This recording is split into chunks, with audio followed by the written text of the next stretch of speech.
very warm welcome. Today we have with us Mr. Pankaj Mittal, who is the founder and CEO at Digizen Consulting. A very warm welcome, sir. Thank you for joining us, CXOTV. Thank you for having me. Thank you, sir. It's our pleasure. So, before we begin with the entire discussion process, we would actually like to know about you, how you have started, how it has inspired you to start Digizen Consulting, as well as what has been your vision for the company. If you can share some insights for our sake to be obvious. Sure, Urmi. Long story short, I started my career as a network engineer and slowly grown up with the ranks, was in education institution, doing trainings, teaching. Also, because of the labs, I did get a lot of hands-on exposure to the hardware, network, implementation, installations, LANs, etc. Then I got the opportunity to be out of India, and I worked in various companies outside India, implementing large-scale networks, enterprise networks, corporate data structure implementation, and that gave me a lot of exposure. I stayed in countries like Vietnam, Cambodia, Singapore, Malaysia, and these countries helped me understand, what exactly the real corporate network is all about, real IT world. That's where my introduction began to the real IT, or what we call it as the enterprise IT. I came back to India, and I joined a company called as SLK Global, a roster book company. I was appointed as the Chief Technology Officer of the company. And during that time, the word digitization or digitalization was not in too much of use. And it was a very large-scale back-office BPO for one of the largest banks in US. And when I started, we were almost like 2,500, 3,000 people. So for me, it's a very large exposure, implementing IP, various applications, security postures, etc. And that's where we started doing the fine-tuning in terms of implementing software applications, accounting applications, operational excellence, computerization of IT in terms of enabling the HR solutions, IT operations, help desk, ticketing, voice connectivity. And then last not the least, security and compliance, because back office for a bank was very difficult to manage from India, and there were a lot of audits used to happen. So the bank will directly appoint somebody to come in, or they will fly in, or they will appoint one of the big fours. And then we have a very strong internal auditing function. And that, introduced and gave me the exposure to the security function, or the ISO audits, or security audits, what we call today. Moving on gradually, I work with companies like Vodafone. I work for Tata Communication. And my last role, I was with Barclays Bank as the Vice President, Global Network Engineering Division. And slowly, when I joined, I was also handed over the portfolio for global network automation and global network engineering and global network monitoring tools. So started with one portfolio, but ended up doing 3 or 4 portfolios for the bank. And that truly gave me a global exposure to how the banking world looked like. Because my earlier experience was all of IT, was into enterprise IT, software solutions, technology, BPO, KPO, back office, and services. So bank was truly something very different. And just the first wave of COVID hit, I started this company called as a Digizen Consulting. And the name Digizen was Digi for digital and Citizen Zen. So Digizen was the idea. The whole concept was about how do we empower citizens, make them digital citizens. So make them digital nomads. And the whole idea to start this company was not to sell anything. So even after 3 years in existence today, Digizen Consulting do not sell anything. So I don't sell a product, I don't sell a software, I don't sell a solution or a license or a platform or what we call a DABA. We are purely security consulting organization, where we act as virtual CIO, Chief Information Officer, or a virtual CISO, which is the Chief Information Security Officer. Both of them are very critical positions today in enterprise IT. One handles the IT operations and day-to-day operational needs of an IT of an organization, and the second handles the security of an organization. Now, the mean virtual means we know that, given the paradigm shift in IT these days, the IT landscape is changing very rapidly. Every 2-3 months, you have a new technology. We came with blockchain, we came with crypto, we came with chatbots, we can with RPA, and now, the new buzzword of generative AI. Now, the challenge is when we say data is there for an enterprise, which is the gold for them, and we've been hearing from many, many years, data is the new oil, but the oil need refineries. And the role of a security guy is to ensure that those refineries are rightly protected so that you can protect your enterprise assets, your data, information, your IPs, etc. And that's where the role of a CISO comes in. So I saw this need in the market before the first wave of COVID hit. And I thought it would be a good idea to start a consulting organization which does not sell anything, which remains vendor neutral and purely become the security advisory for organization, be it an SME or a startup or a mid-sized organization, or even a large-scale organization where I could be the extension to the CISO office who might be looking from an outside-in approach where he is impartial to any product or a software or a solution. And that's where we got started. And initially, we had some success very quickly during the COVID times. We were writing very ferociously on LinkedIn about my last experiences of 2 decades in IT industry and writing some examples generically or my learnings during those last 2 decades experience. And one of the chief digital officers for a very large organization picked up one of my threads and he says, would you be interested to work with us? And I says, blessing in disguise, I am already looking for a customer, but I have no sales guy. So how do we begin? And he came back and said, we are looking for some SOC solution, but I need somebody to write down an RFP. And I says, perfect. I have implemented multiple SOC solutions in past. Let me write. And I wrote in some RFPs, and after some fine tuning, it became a proper RFP for a SOC provider. And then we handed over to his procurement team. And then they went out and invited vendors and selected few. And we were in the process with them of selecting their vendors, at least technically qualify them. And then they said, look, you wrote the RFP, but how about, because you gave us the GAN of the RFP, why don't you sit down and implement it for us also? So we were also then handed over the project of, implementing or overseeing the implementation of what the vendor and the tool they selected. And that's how my journey for Digizen Consulting began as being my first customer. All good in good. The CDO has moved on from that organization, but we are still in touch. And I am still very grateful for him that he selected us being the first customer and being our referenceable customer.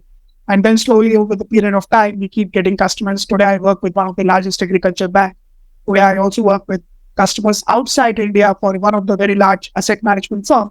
I'm handling their portfolio companies in Philippines, Indonesia, another company I'm handling in Australia. I have just done assessment for SEBI registered companies who are following the SEBI, RBI, and IRDA insurance guidelines. All in all, 3 years in existence, pretty happy with what we have done so far. When I started this, I was very confused that, I'm not an SI who is selling anything. I'm not selling a product. I don't have a platform. I don't have some license to sell. How will I survive? But there is a need in the market of experienced security professionals who can give you a value advice which is impartial to a product or a platform. And on your real world experiences or your experiences you have gained over a period of time. Short and sweet, 3 years in existence, happily going. Just this morning, we had a very good call with one of the customers from Bangalore who work with almost 100 plus banks across the globe. And now they are also asking us to help them with some security compliance and risk advisory. So thank you for having me here. And that's kind of my journey has been so far.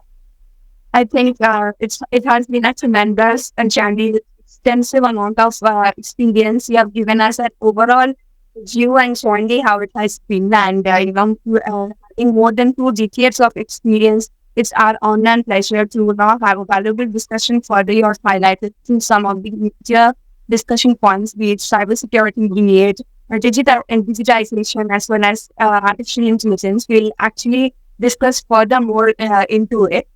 So to begin with, we have seen so much of challenges that IT service providers come across, especially with so much of technological advancement that we are seeing in today's era. So how do you think that Digizen Consulting is addressing to them?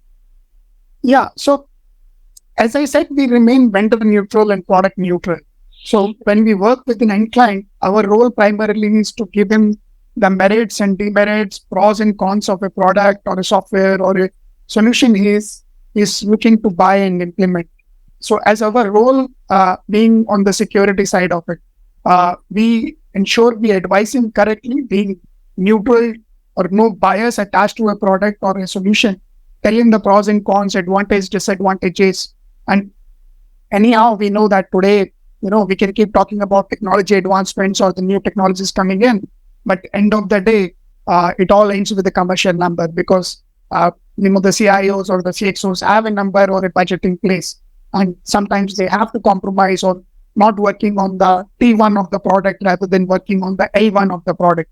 The lowest in price may not be that technically qualified.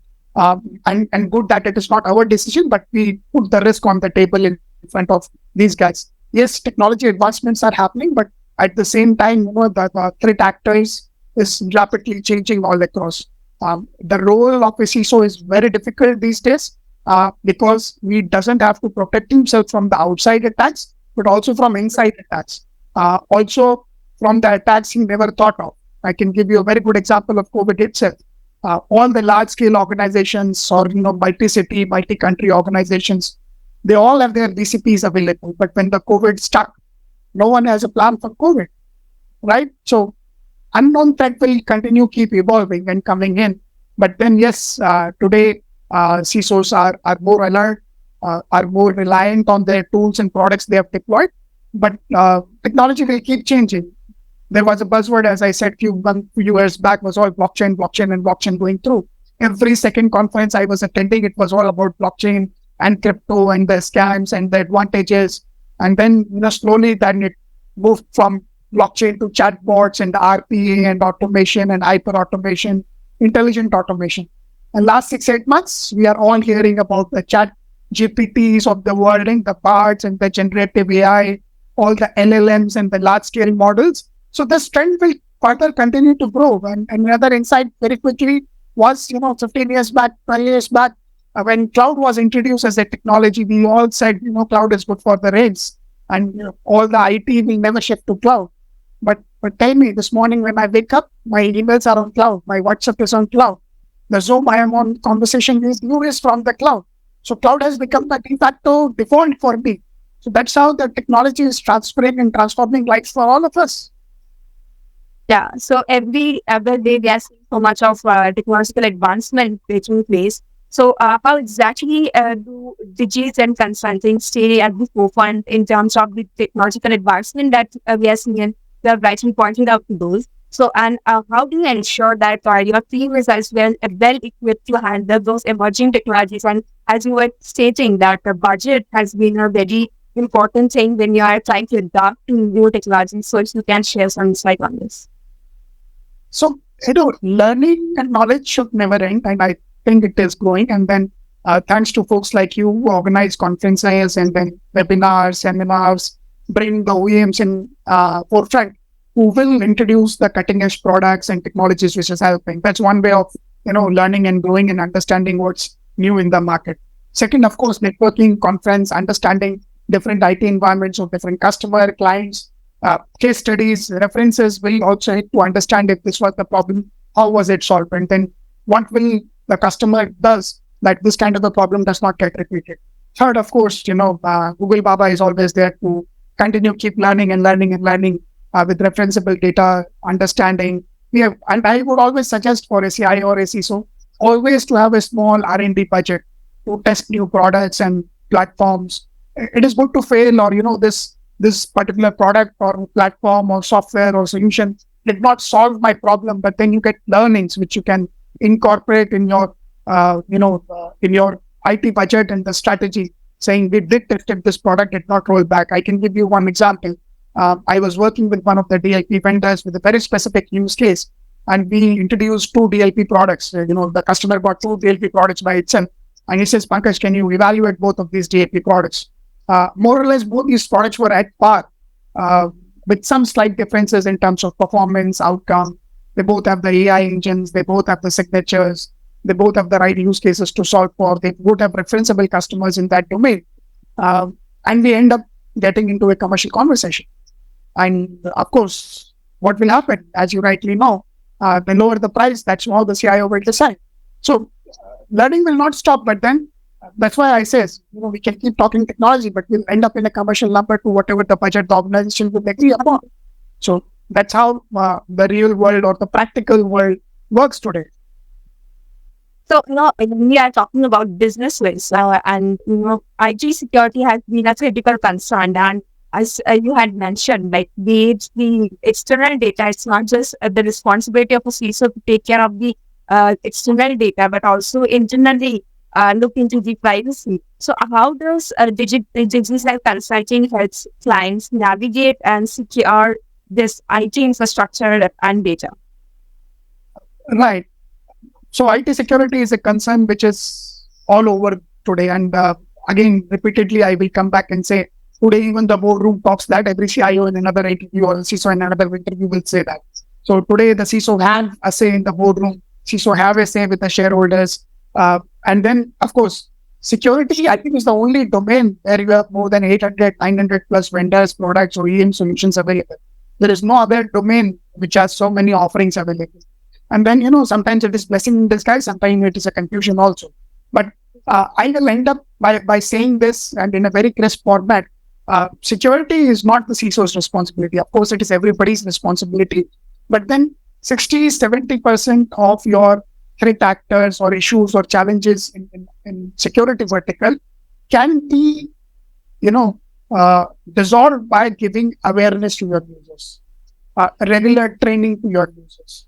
So if you, as a CISO, ensure your program and training, details are robust enough, and you are revalidating, revisiting, adding content about new threats, new vulnerabilities, new issues, ensuring all your stakeholders, employees, contractors, subcontractors, your partner ecosystem, everybody is being taken care of, giving these awareness sessions on a repeated, mutually agreed frequency.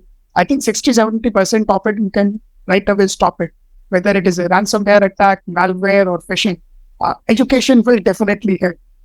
Second, of course, you will need processes and procedures in place. So when we step into an organization, our first job is to do an assessment of the current security posture.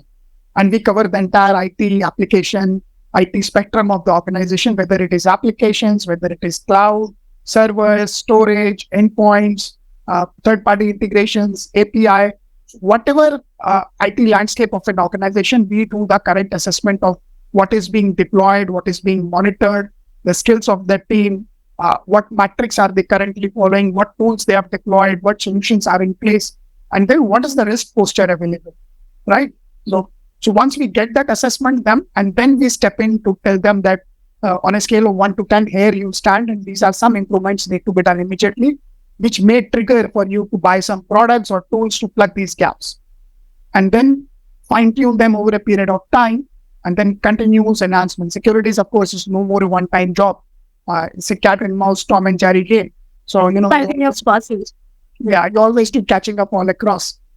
And that's how we do that. So once we step in, we do a quick assessment of the landscape, and then very quickly we decide that, because some of these organizations are regulated, banking or insurance regulated, and they have to follow certain guidelines issued by the policy makers. Some of them are governed by the frameworks like ISO 27001, PCI DSS, or COVID or GDPR, etc. So accordingly, depending on the domain of the organization, whether you are a fintech or a logistic firm or a SaaS provider or a payment gateway provider, accordingly we will have to sit down and see what guidelines, procedures, policies, and then we help them write down their best practices, frameworks, and SOPs which you should follow on a day-to-day basis. So that's the role Digizen plays, either acting as a CISO office or an extension to a CISO office from an external point of view.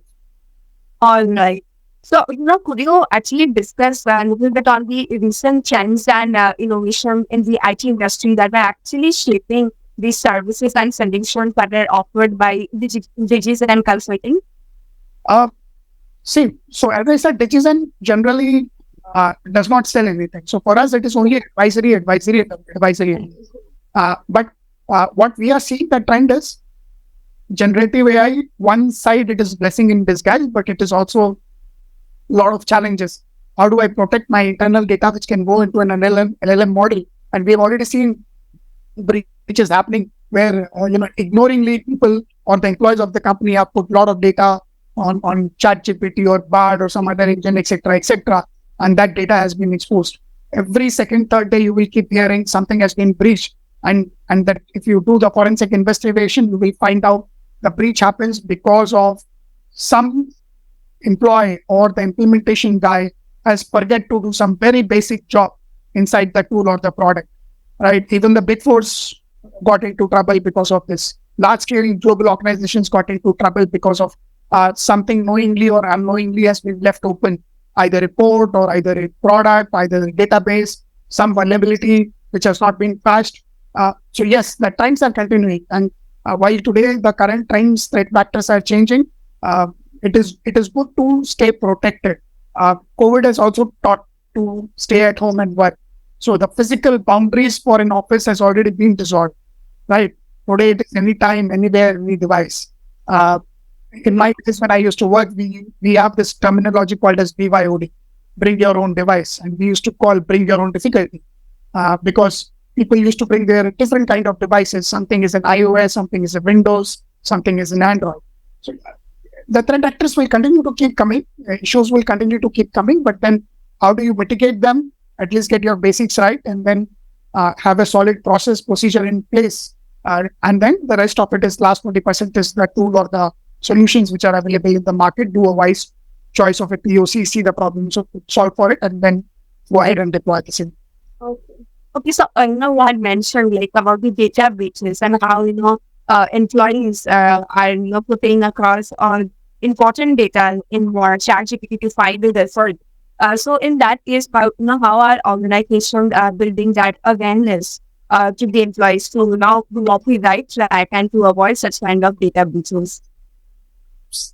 Again, the same thing, awareness, awareness, awareness. But that's one part of it.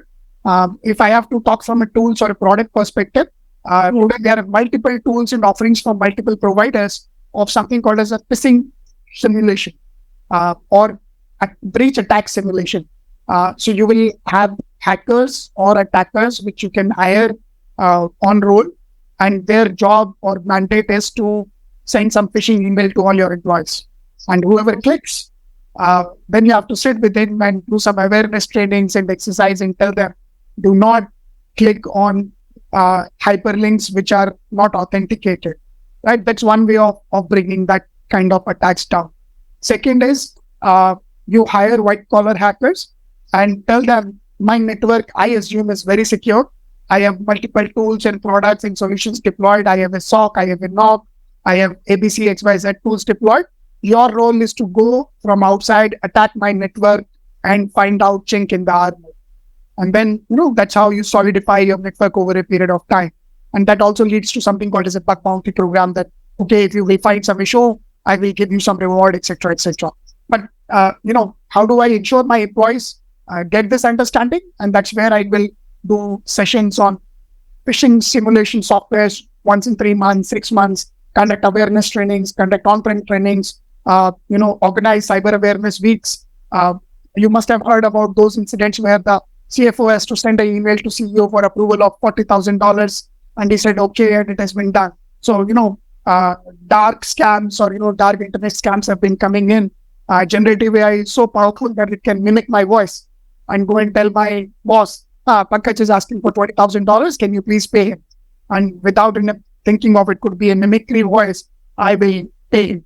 Deepfakes are available, use my face and somebody else's voice and can mimic it out, and it looks very authenticated. So stuff like that is again today. So the technology advancements are happening like anything. But then if you have solid awareness sessions with your team members, stakeholders, and you're using the right tools, products by giving this, GAN on regular basis to your team members, employees, I think you can bring this to a certain level down.